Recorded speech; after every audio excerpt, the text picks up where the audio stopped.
novo disco de Helena D'Água, o mais recente livro de Mia Couto, a nova exposição de Francisco Tropa no Museu de Serralves e o cartaz do LevFest Lisboa Film Festival, que hoje começou, estão em destaque no ensaio geral de hoje, em que vamos até Marrocos com Guilherme de Oliveira Martins ao encontro da história. E escutamos ainda a voz da cantora brasileira Paula Morelenbaum. Seja bem-vindo ao ensaio geral.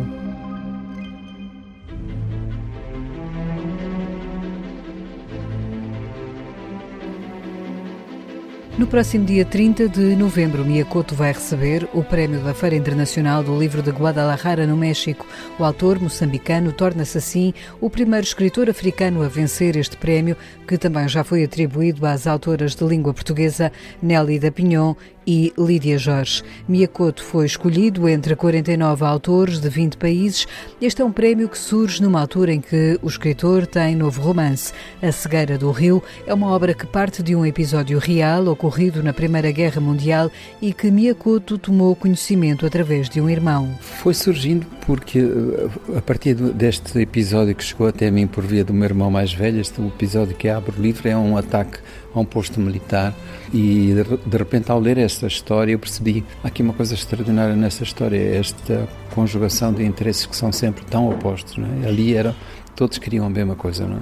E o que eles queriam era esquecer isso. Esquecer foi o que Mia Couto não quis. Trouxe para a ficção a história, com H maiúsculo, num livro que parte desse incidente militar numa aldeia no norte de Moçambique que marcou, em agosto de 1914, o início da Primeira Guerra Mundial no continente africano. Um episódio que dá origem a uma série de misteriosos eventos que culminam com o desaparecimento da escrita no mundo. Esta é uma espécie de uma história que eu venho perseguindo há um tempo e que tem esta fixação. Como é que se fazem desaparecer lugares, como é que se apagam tempos, como é que se eliminam memórias, não é? E como é que elas de facto persistem e depois reaparecem sobre uma outra capa. E aqui, para que esse apagamento daquele lugar que é inconveniente para toda a gente, quer dizer, é um momento histórico muito peculiar, porque os agressores, os vencedores, os derrotados, todos têm o mesmo desejo de que aquele lugar nunca tenha existido, que aquele incidente nunca tenha ocorrido,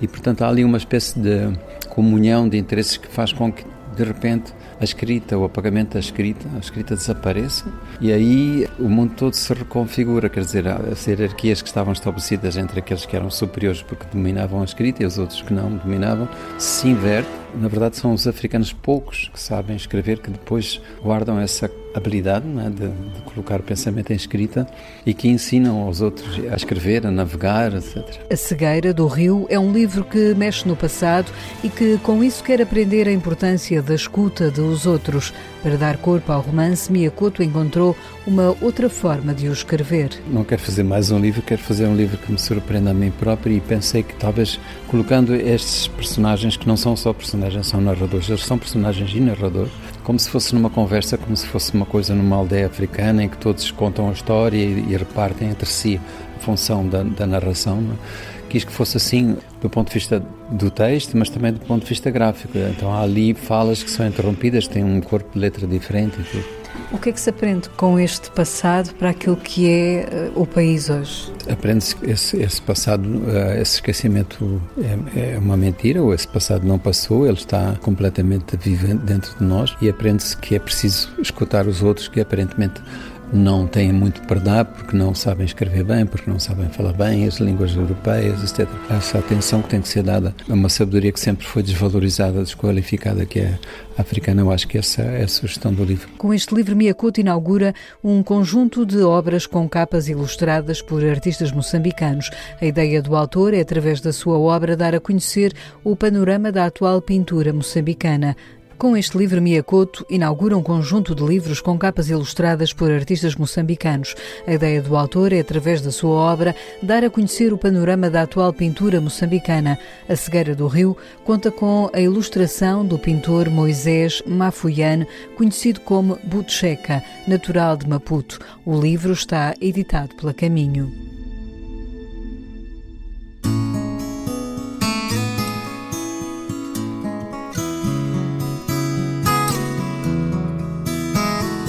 É a maior exposição monográfica do artista Francisco Tropa em Portugal. Abriu hoje ao público no Museu de Serralves, no Porto, e é uma mostra que se espalha por 3 salas do museu.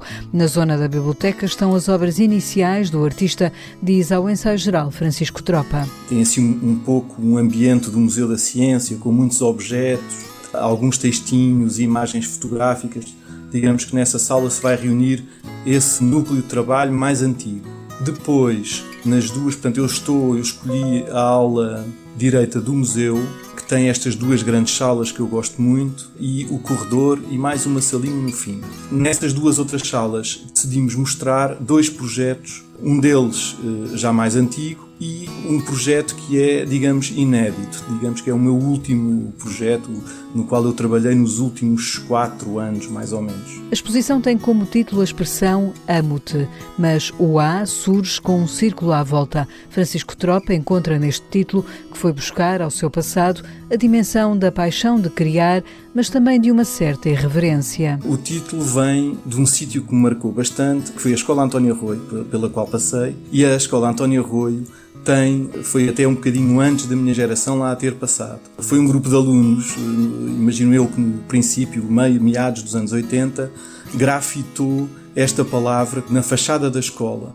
E esta palavra tornou-se, digamos, num símbolo da própria escola. E nesse gesto, que foi no fundo um gesto de transgressão, eu acho que nesta palavra é muito importante o círculozinho ali à volta do A. Não é propriamente a palavra que nós estamos habituados a dizer. O círculozinho à volta do A muda tudo. O objeto artístico e o fazer artístico têm estas 2 coisas. Sempre acho que é, por um lado, uma grande paixão e, por outro, uma certa transgressão. E é por isso que eu escolhi este título, por essa memória, no fundo, de infância, e por outro, por ser quase uma espécie de palavra universal que vai tocar em 2 pontos que eu acho muito preciosos, digamos, para o fazer artístico. Na exposição vai poder encontrar vários suportes de criação, da escultura ao desenho, da gravura à fotografia e ao filme.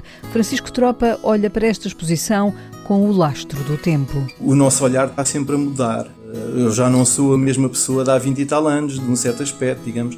O trabalho é sempre algo que está em permanente mutação e o meu olhar também. Portanto, eu olho agora para estes trabalhos e por isso é que é uma sensação engraçada. Depois, é sempre assustador para qualquer pessoa ver o tempo a passar. Portanto, tem esse caráter também um pouco dramático.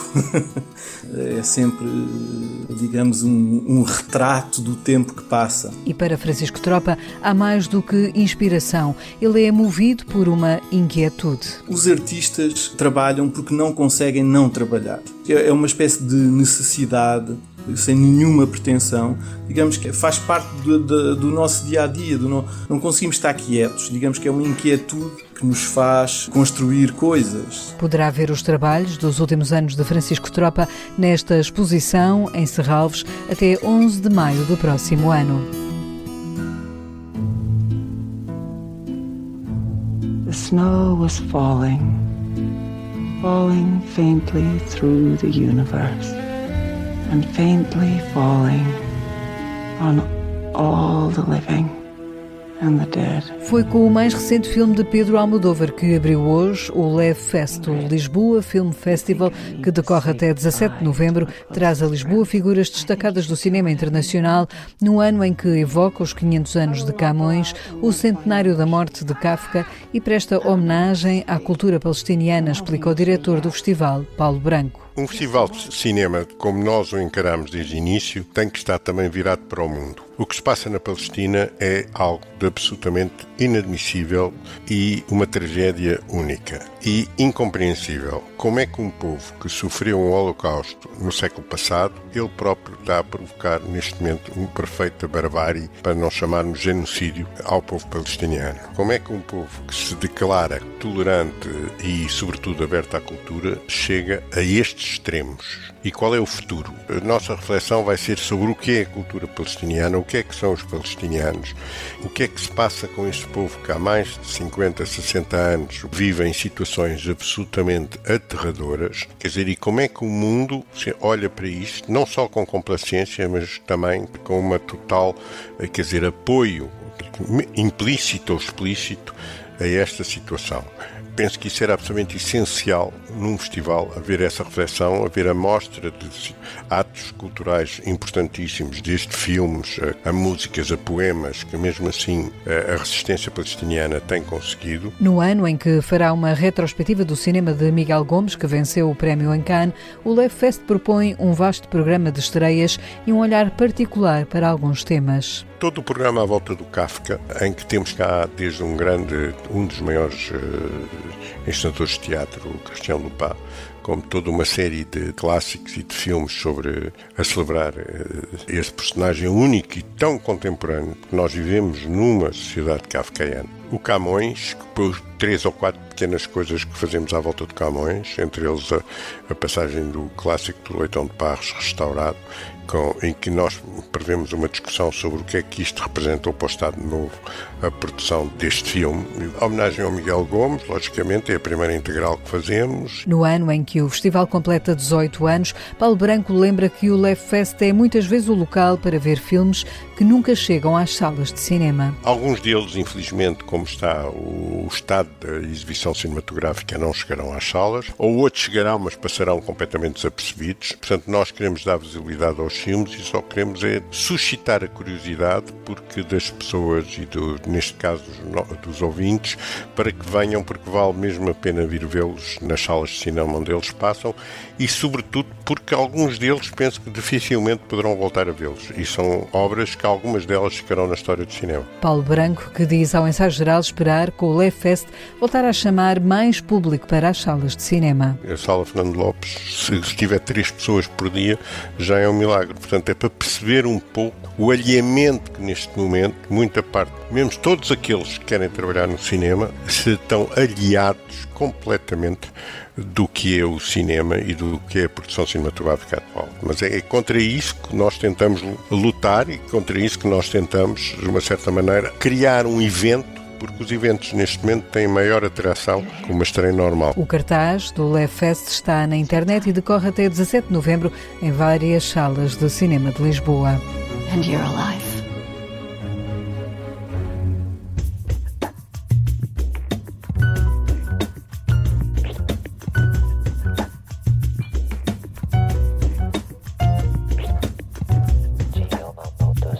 Eis aqui esse sambinha feito numa nota só.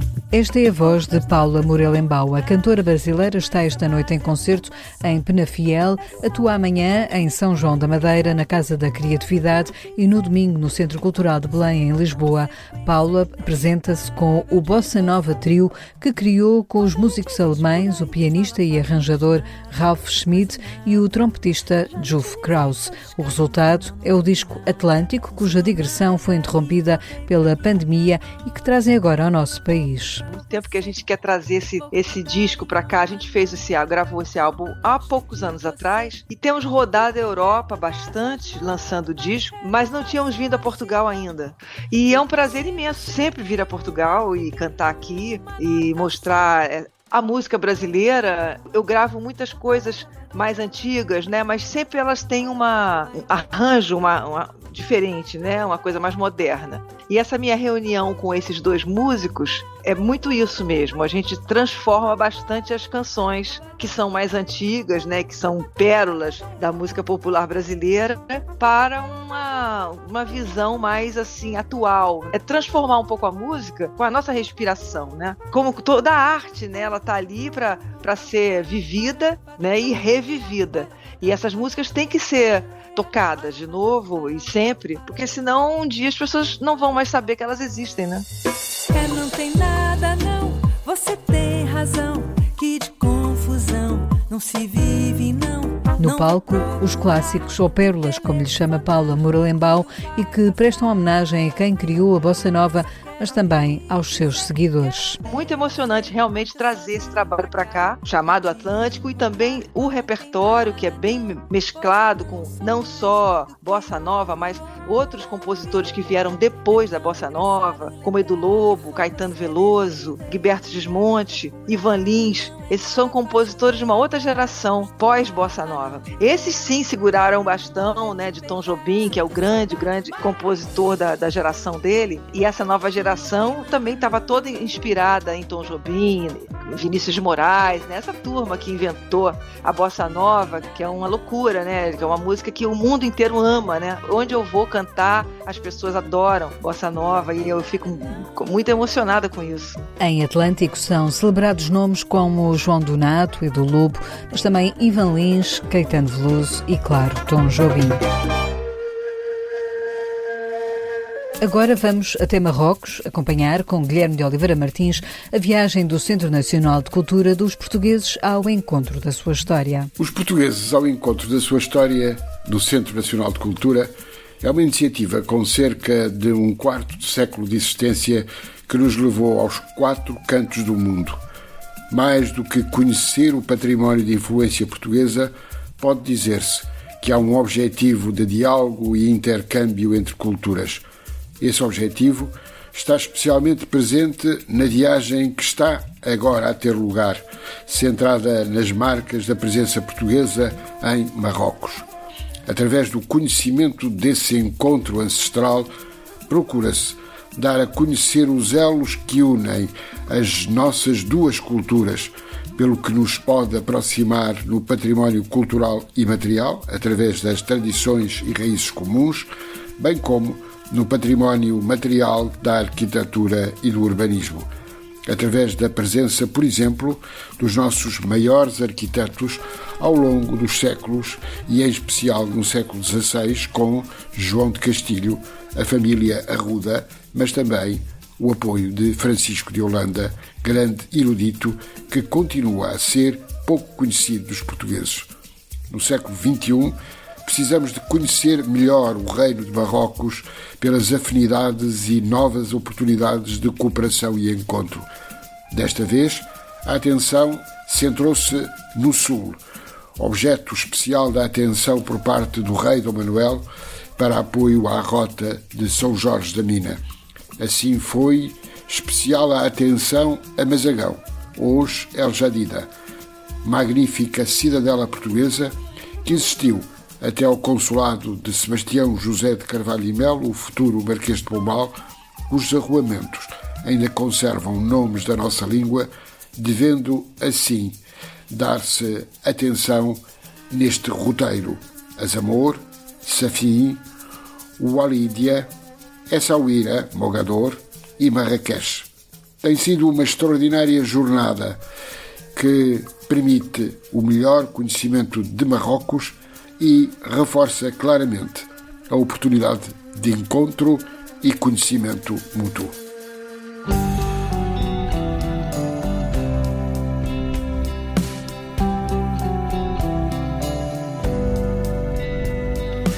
É já na próxima terça-feira o concerto de apresentação do novo disco de Lena D'Água, Tropical Glaciar, chega ao mercado discográfico a 15 de novembro e é o segundo disco que a artista assina com Pedro da Silva Martins. Depois de Desalmadamente, em 2019, agora este disco, cujo título contraditório tem uma explicação. Tropical Glaciar, porquê? Porque dos nomes das músicas que gravámos desta vez, esse Tropical Glaciar ficou logo aqui no meu top number 1 de possibilidades para o nome do álbum, porque são extremos, não é? É o calor e o frio, e eu também sou um bocado extremos.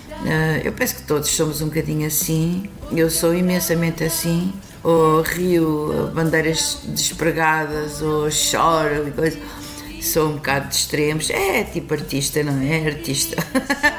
Lena D'Água já pensa no terceiro álbum, com a autoria de Pedro da Silva Martins. Sobre o compositor, a cantora compara-o a um alfaiate de alta costura que faz música à medida. Ele é tipo um costureiro, um alfaiate daqueles à moda antiga, que faz tudo por medida, tudo como deve ser, e depois faz provas, testes, e depois é com o giz, e depois é com... depois é com os alfinetes, e depois vai alinhavar e tudo.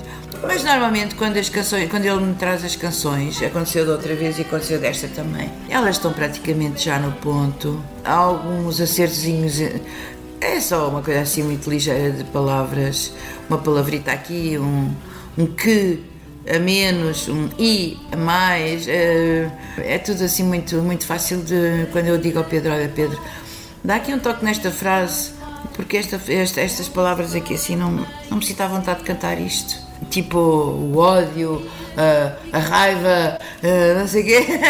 E o Pedro agarrou na minha sugestão e trocou a letra toda. Eu disse, Pedro, não é para trocar a letra toda, por favor, é só esta frase aqui e esta palavra ali. Mas ele está sempre completamente disponível para ver assim estes, mas são pequenos acertos. Mas o Pedro topa muito bem, é muito sensível, é um tipo super criativo, muito inteligente e topa muito bem desde miúdo, não é? Eu lembro-se da Lena d'Água desde os 10 anos de idade, não é? Dele. Um dos singles do disco é este Pop Toma. Queres a letra fácil e a canção orelhuda? Não queres nada sábio, só que seja igual ao que passa na rádio. Queres um corpo fit numa roupa de moda?